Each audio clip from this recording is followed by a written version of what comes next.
Assalamualaikum warahmatullahi wabarakatuh. Apa kabar anak solih-solihah kelas 2 SDIP Ihsan Robani? Mudah-mudahan kita semua selalu berada dalam lindungan Allah Subhanahu wa Ta'ala. Untuk anak solih-solihah, gimana? Masih tetap semangat belajar di rumahnya? Mudah-mudahan kalian tetap semangat dan mudah-mudahan wabah COVID-19 akan segera berakhir sehingga kita bisa belajar tatap muka di sekolah. Jangan lupa ya nak, pembiasaan duha dan murojaahnya tetap dikerjakan. Untuk anak solih-solihah, sebelum kita mulai pembelajaran kita pagi hari ini, sebaiknya kita membaca doa dulu. Berdoa mulai. Bismillahirrahmanirrahim. Rabbi zidni ilma warzuqni fahma. Ya Allah, tambahkanlah ilmuku dan berilah aku rizki pemahaman. Amin. Nah, untuk anak solih-solihah, silahkan disiapkan buku tematik dan alat tulisnya. Insya Allah hari ini kita masih di tematik 2E. Tujuan pembelajaran hari ini. Yang pertama, mengamati dan membaca penjelasan cara membuat pot dari botol bekas. Yang kedua, membaca penjelasan cara menjumlahkan panjang dua benda atau lebih.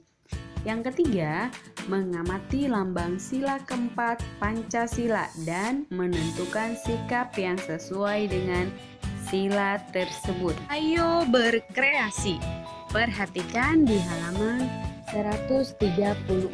Kita akan mencoba membuat pot dari botol minuman.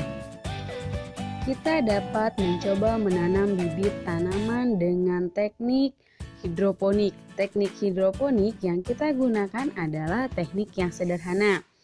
Bahannya dapat kita peroleh dari sekitar kita. Nah, lihat judulnya. Pot dari botol minuman. Alat dan bahannya kalian pasti sudah tahu. Yang pertama ada botol air minum kemasan. Yang kedua, gunting. Yang ketiga, busa dan kapas.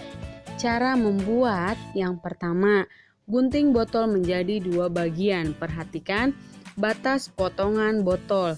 Yang kedua, gunting potongan botol bagian bawah agar sesuai dengan potongan botol bagian atas. Yang ketiga, lepas tutup botol pada potongan botol bagian atas. Yang keempat, sumbat leher botol dengan busa. Pastikan busa tidak mudah lepas namun dapat menyerap air. Isi bagian atas busa dengan kapas. Yang kelima, isi potongan botol bagian bawah dengan air. Yang keenam, letakkan bagian atas botol pada bagian bawah botol secara terbalik. Biarkan bagian tutup botol terendam air. Yang ketujuh, tanam bibit tanaman pada bagian atas botol. Nah, gimana anak solih-solihah? Mudah kan membuat pot dari botol minuman yang akan digunakan menanam tanaman dengan teknik hidroponik. Di pembahasan hari ini kita bertemu lagi dengan mengukur tinggi benda. Nah, pembahasan lalu Ibu sudah menjelaskan mengenai alat ukur yang digunakan. Yang pertama ada alat ukur apa yo? Ada yang masih ingat? Betul, alat ukur penggaris. Lalu alat ukur meteran gulung dan alat ukur meteran pita. Nah, kali ini kita simak lagi yuk contohnya. Untuk melihat perkembangan stroberi, Pak Asep, penjaga kebun stroberi, mengukur tinggi batang stroberi. Tanaman stroberi pertama memiliki tinggi 50 cm. Tanaman stroberi kedua memiliki tinggi 50 cm. Berapa meter tinggi kedua tanaman tersebut? Jawab. Tinggi tanaman pertama ditambah tinggi tanaman kedua. Tinggi pohon 50 cm ditambah 50 cm sama dengan 100 cm. Nah, jadi tinggi kedua pohon adalah 100 cm. Nah, teman-teman, kira-kira Pak Asep menggunakan alat ukur apa ya yang digunakan untuk mengukur tinggi batang pohon stroberi? Ada yang tahu tidak? Nah, betul. Pak Asep menggunakan alat ukur meteran untuk mengukur tinggi batang pohon stroberinya. Nah, tadi sudah Ibu jelaskan. Yang pertama, tanaman stroberinya memiliki 50 cm, tanaman yang kedua memiliki 50 cm, berarti tinggal tambahkan. Ayo mengamati.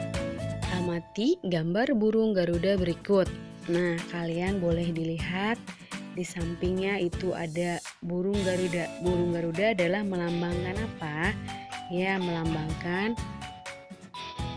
Pancasila. Kepala banteng melambangkan sila keempat dari Pancasila. Tahukah kamu apa bunyi sila dari Pancasila yang dilambangkan dengan kepala banteng? Ayo, ada yang masih ingat? Bunyi Pancasila yang keempat? Nah, pintar.